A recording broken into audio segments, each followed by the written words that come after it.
أعوذ بالله من الشيطان الرجيم. بسم الله الرحمن الرحيم.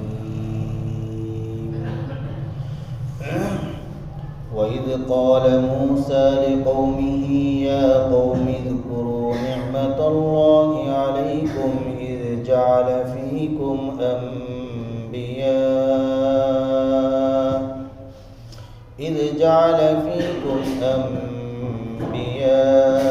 وجعلكم ملوكا وآتاكم ما لم يؤت أحدا من العالمين. يا قوم ادخلوا الأرض المقدسة التي كتب الله لكم ولا ترتدوا على أدباركم فتنقلبوا خاسرين.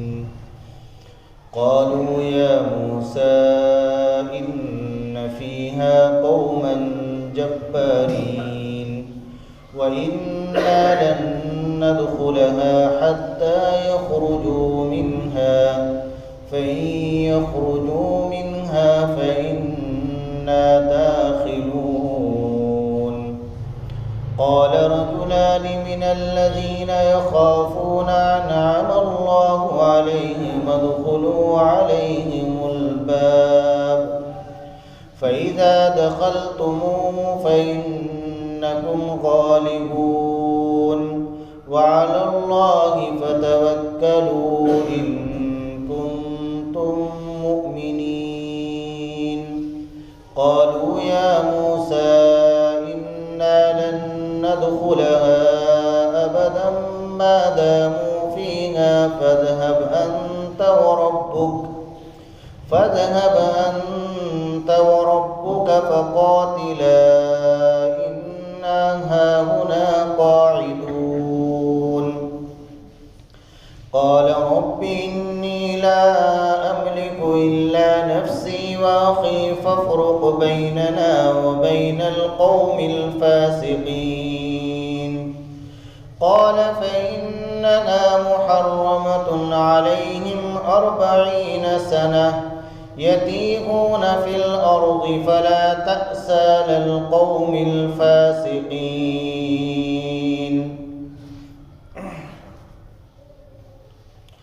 اور یاد کرو اس وقت کو جب موسیٰ علیہ السلام نے اپنے قوم سے کہا اے میری قوم اللہ کے انعامات کو یاد کرو جو اللہ نے تم پر کیے ہیں. جب کہ اللہ نے تم میں انبیاء پیدا فرمائے اور اللہ نے تم کو بادشاہ بنایا اور اللہ تعالیٰ نے تم کو وہ چیز عطا فرمائی جو دنیا جہاں والوں میں سے کسی کو نہیں دی گئی. اس سے پہلے ایک آیت شریفہ آئی تھی جس میں اللہ تعالیٰ نے بنی اسرائیل سے جو عہد لیا تھا اس عہد کا تذکرہ تھا.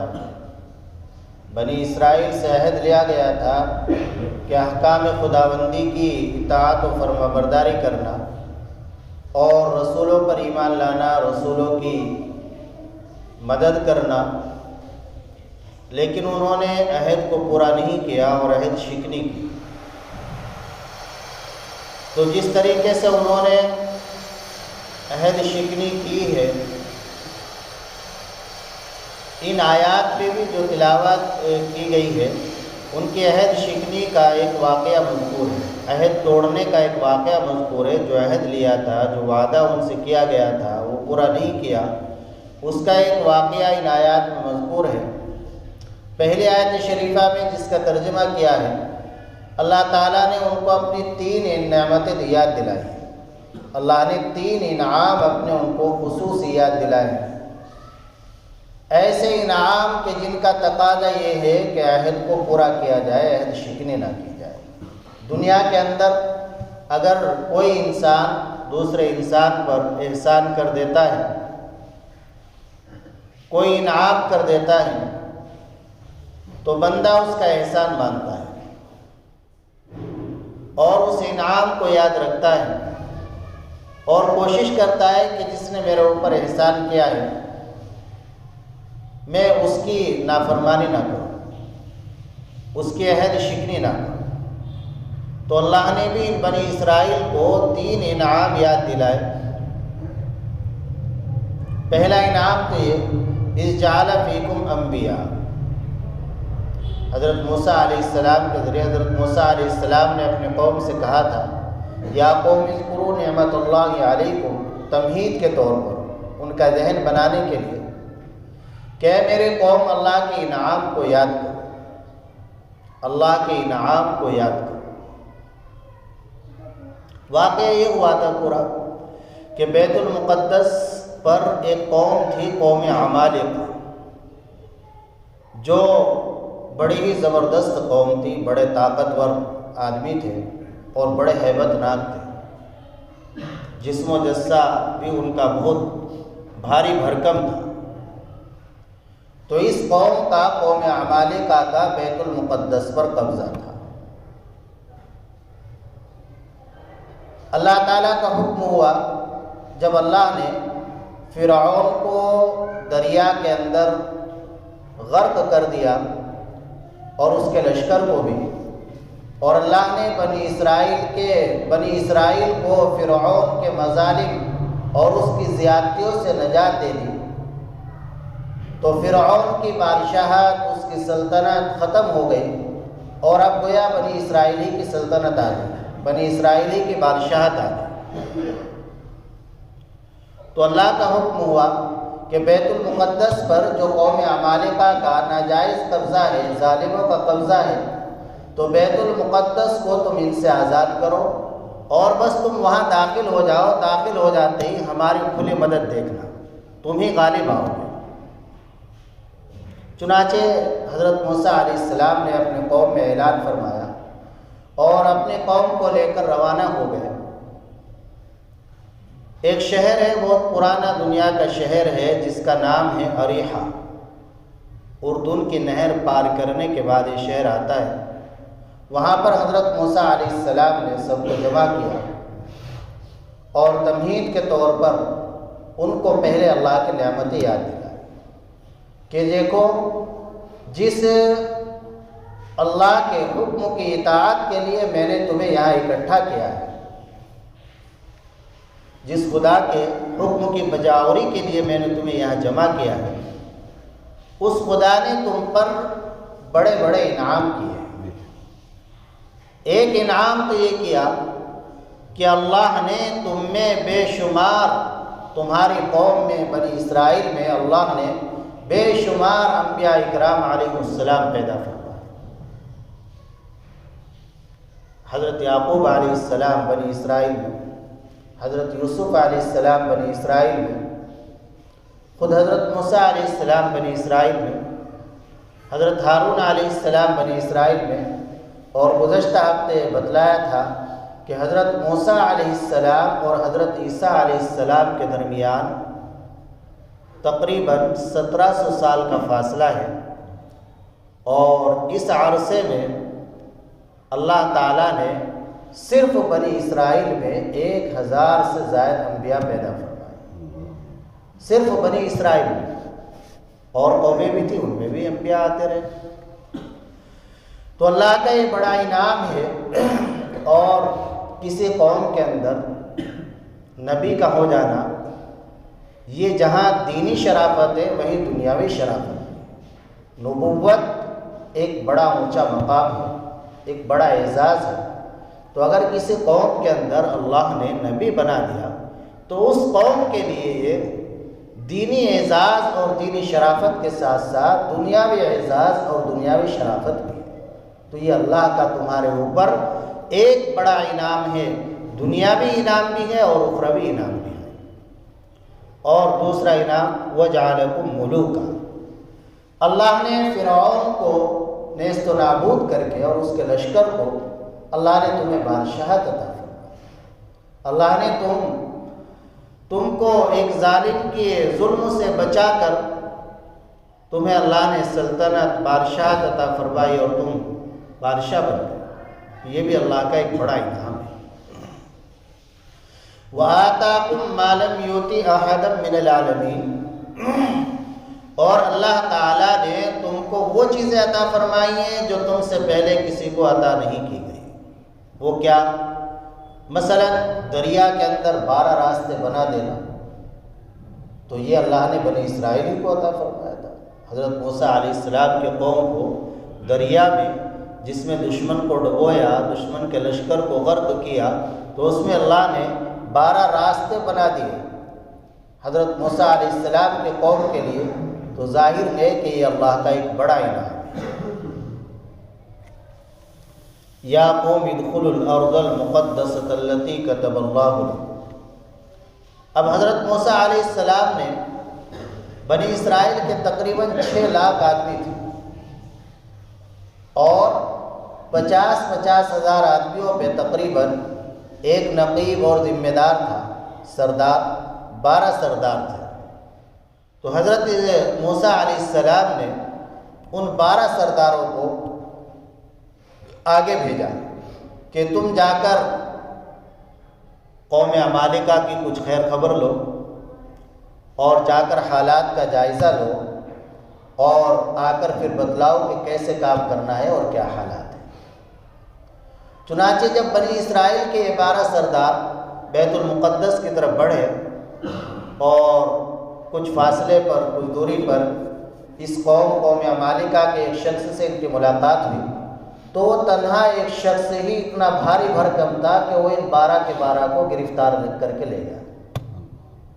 ایک آدمی 12 سرداروں کو لے گیا پکڑ کر، اور جا کر جو ان کا بادشاہ تھا، جو ان کا حاکم تھا، اس کے سامنے رکھ دیا۔ اب مشورہ ہوا کہ ان 12 آدمیوں کا کیا کیا جائے، تو بہت سو کی رائے تو یہ ہوئی کہ ان کو قتل کر دیا جائے، بعض کی رائے ہوئی کہ چھوڑ دیا جائے۔ تو حاکم وقت نے، جو ان کا حاکم تھا، اس نے اسی رائے کو پسند کیا کہ ان کو چھوڑ دیا جائے، تاکہ یہ ہماری قوت، طاقت اور ہماری ہیبت اپنی قوم کو جا کر بتلائے، اور وہ مرعوب ہو جائے، وہ اس کام کے لیے آگے ہی نہ بڑھے، وہ واپس ہو جائے۔ چنانچہ 12 کے 12 سردار واپس ہوئے۔ حضرت موسیٰ علیہ السلام کو معلوم ہو گیا کہ اس طرح کا واقعہ پیش آیا، تو حضرت موسیٰ علیہ السلام نے ان کو بہت سمجھایا کہ دیکھو، تمہارے ساتھ جو واقعہ پیش آیا ہے اور تم نے جو اس قوم کی حالت کو اور ہیبت کو دیکھا ہے، تم اس کا تذکرہ اپنی قوم کے سامنے نہ کرو، ورنہ یہ سب گھبرا جائیں گے اور یہ سب واپس ہو جائیں گے۔ تو 2 شخصوں نے تو حضرت موسیٰ علیہ السلام کی بات مانی۔ ان 12 سرداروں میں 2 شخص تھے، ایک کا نام یوشع بن نون، جن کو حضرت موسیٰ علیہ السلام کی وفات کے بعد اللہ نے نبی بنایا، نبوت بھی ان کو ملی حضرت موسیٰ علیہ السلام کی وفات کے بعد۔ اور ایک کا نام ہے کالب، چھوٹے کاف سے۔ یہ 2 سردار ایسے تھے کہ جنہوں نے حضرت موسیٰ علیہ السلام کی بات پر عمل کیا اور اس راز کو راز ہی رکھا، فاش نہیں ہونے دیا۔ لیکن باقی سرداروں نے 10 نے اپنے قوم کے سامنے آہستہ آہستہ اس کا تذکرہ کر دیا۔ چنانچہ ہوا یہ کہ جب حضرت موسیٰ علیہ السلام نے کہا یا قوم ادخلوا الارض المقدسۃ التی کتب اللہ لکم، اے میری قوم، اس مقدس سرزمین میں داخل ہو جاؤ جس کو اللہ نے تمہارے لیے لکھا ہے۔ مقدس سرزمین سے کیا مراد ہے؟ ملک شام مراد ہے، ملک شام کی زمین مراد ہے، جس میں فلسطین بھی آتا ہے، بیت المقدس بھی آتا ہے۔ تو حکم حضرت موسیٰ علیہ السلام نے فرمایا کہ ملک شام میں ارض مقدس میں داخل ہوگا۔ جس ارض مقدس کو، جس پاکیزہ زمین کو اللہ نے تمہارے لیے لکھا ہے، یعنی اللہ تمہارے ذریعے اس زمین کو فتح کرائے، اللہ اس زمین کی فتح کا تمہیں ذریعہ بنائے گا۔ بس تم داخل ہو جاؤ، اور داخل ہوتے ہی یا تو شروع میں ہی تم غالب آ جاؤ گے، لڑائی کی نوبت ہی نہیں آئے گی، وہ تمہیں دیکھ کر فرار ہو جائیں گے، اللہ ایسا رعب ان کے دلوں میں تمہارا ڈال دیں گے، چاہے وہ کتنے بھی ظاہر میں طاقتور ہو، لیکن وہ تمہارے سامنے ٹک نہیں پائیں گے۔ اور یا لڑائی ہوگی لیکن معمولی سی لڑائی کی نوبت آئے گی کہ وہ میدان چھوڑ کر بھاگ جائیں گے۔ کتب اللہ لکم ولا ترتدوا علی ادبارکم فتنقلبوا خاسرین۔ حضرت موسیٰ علیہ السلام سمجھا رہے ہیں کہ الٹے پیر واپس نہ ہو ورنہ تم خسارے اور نقصان کے ساتھ لوٹو گے۔ تم یہاں تک آ گئے، اب تمہیں حکم ہے اللہ کا کہ ارض مقدس کو فتح کرو، پاکیزہ زمین کو فتح کرو، ظالم سے بیت المقدس کو آزاد کراؤ، یہ تمہیں اللہ کا حکم ہے۔ اب یہاں سے تم واپس نہ ہو ورنہ تمہارا نقصان ہوگا۔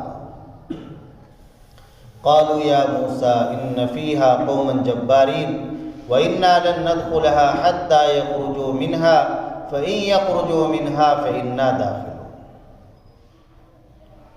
بنی اسرائیل نے کہا اے موسیٰ، اس ارض مقدس میں، اس پاکیزہ زمین میں ایک بڑی طاقتور قوم آباد ہے، جب تک وہ اس زمین سے نہیں نکل جاتے ہم وہاں ہرگز داخل نہیں ہوں۔ اِنَّا لَن نَّدْخُلَهَا حَتَّى يَخْرُجُوا مِنْهَا فَإِن يَخْرُجُوا مِنْهَا فَإِنَّا دَاخِلُونَ۔ اگر وہ وہاں سے نکل جائیں گے تو پھر ہم داخل ہو جائیں گے، پھر ضرورت ہی کیا رہے گی تمہاری۔ جب تک وہ طاقتور قوم وہاں آباد ہے، قوم عمالیقہ، اس وقت تک ہماری ہمت نہیں کہ ہم وہاں داخل ہو جائیں۔ یہ جواب دیا۔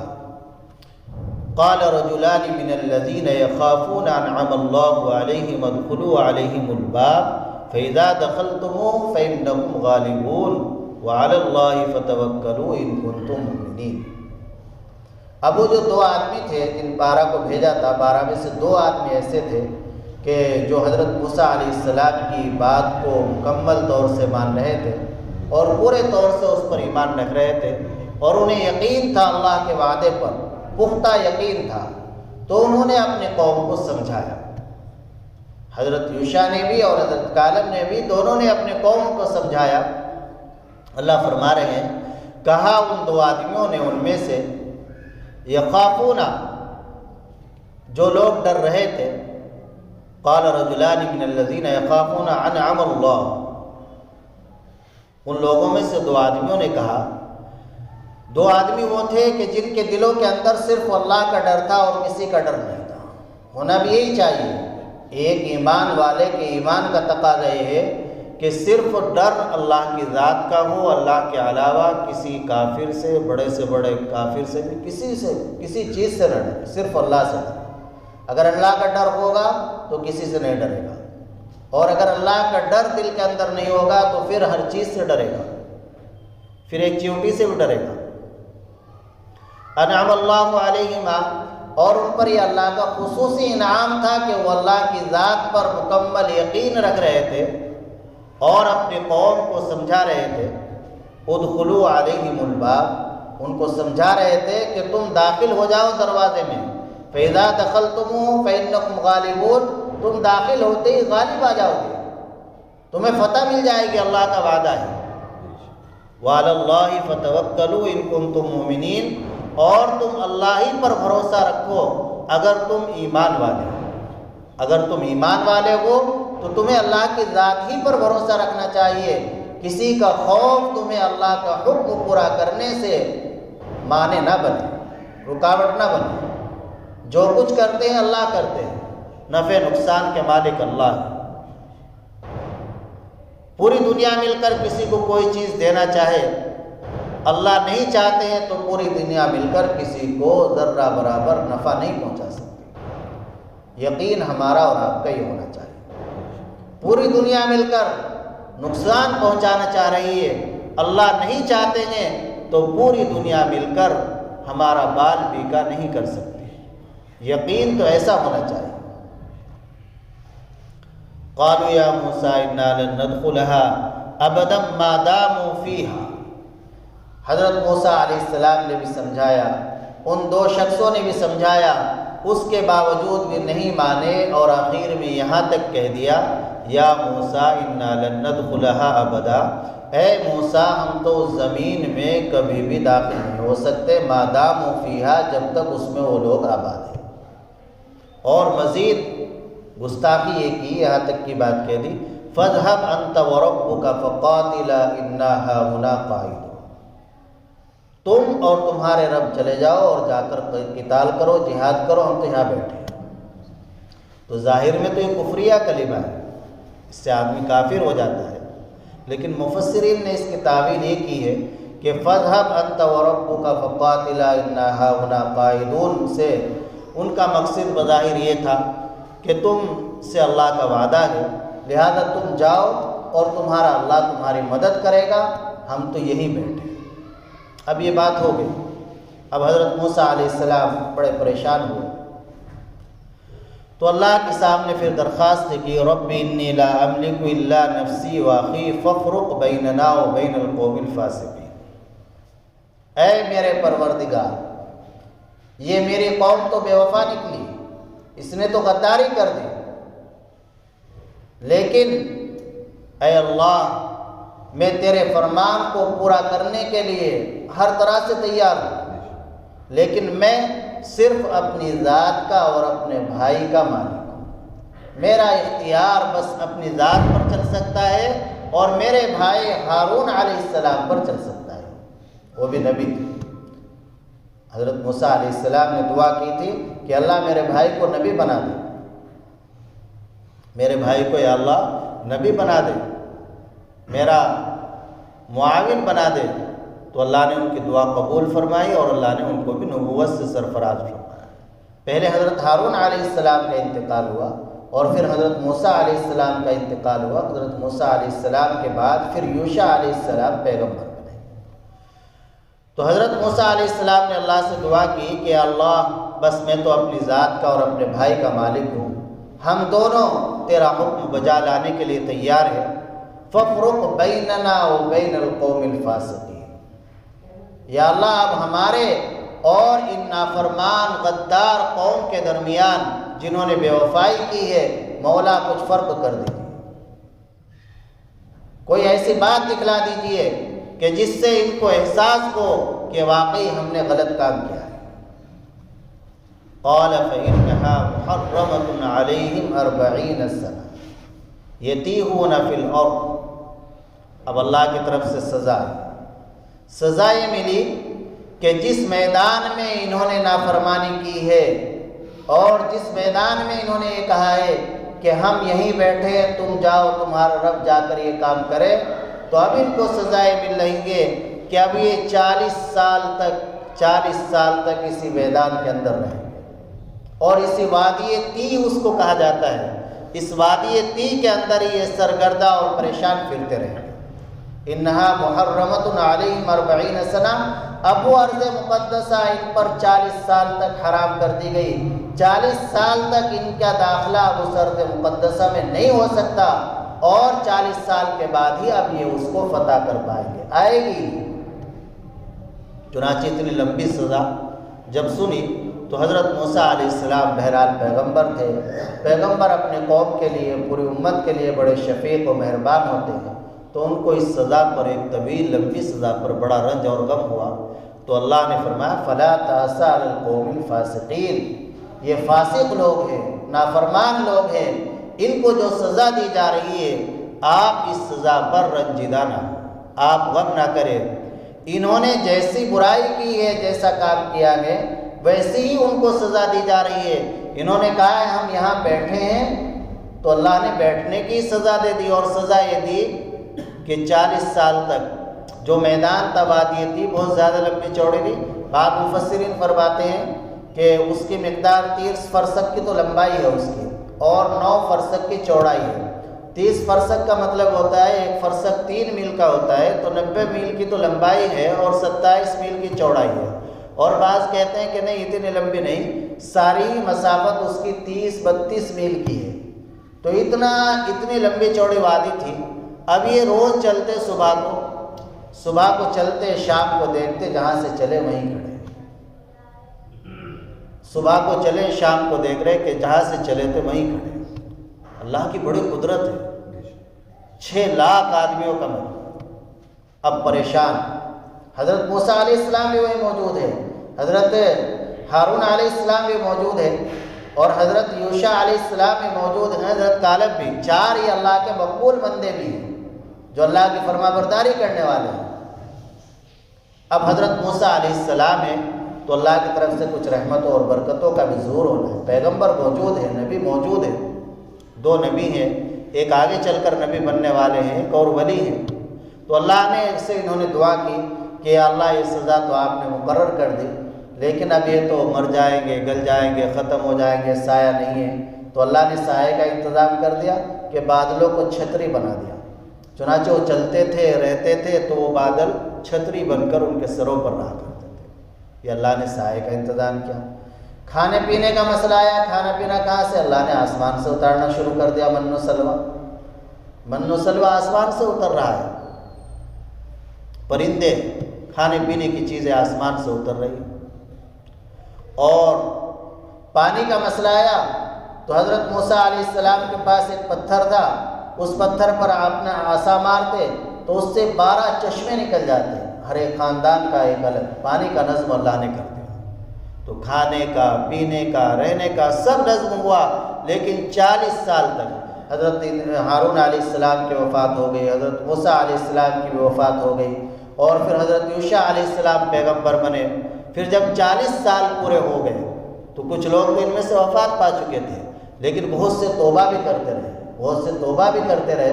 تو ظاہر ہے جب آدمی اپنے جرم سے توبہ کر لیتا ہے تو اللہ کی رحمت متوجہ ہوتی ہے، تو اللہ کی رحمت متوجہ ہوتی ہے، اور پھر 40 سال کے بعد انہوں نے بیت المقدس کو فتح کیا۔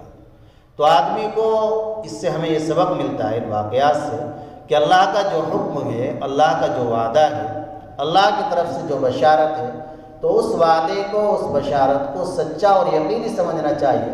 اور جب اللہ کا حکم ہو رہا ہے کسی کام کے لیے تو آدمی اس کام میں اپنی عقل نہ دوڑائے۔ ہماری عقل کی رسائی وہاں تک نہیں ہو سکتی، ہماری عقل کے اندر اس کام کی خیر اور بھلائی آئے یا نہ آئے، ہمیں وہ کام کرنا ہے۔ اسی کا نام ہے بندگی۔ بندگی اسی کا نام ہے کہ اللہ اور رسول کا جس وقت جو حکم ہے، اس وقت اس حکم کو اسی طریقے سے پورا کرنا جیسے حکم ہے، اسی کا نام ہے عبادت اور اسی کا نام ہے بندگی۔ اللہ تعالی ہم سب کو اس کی توفیق عطا فرمائے۔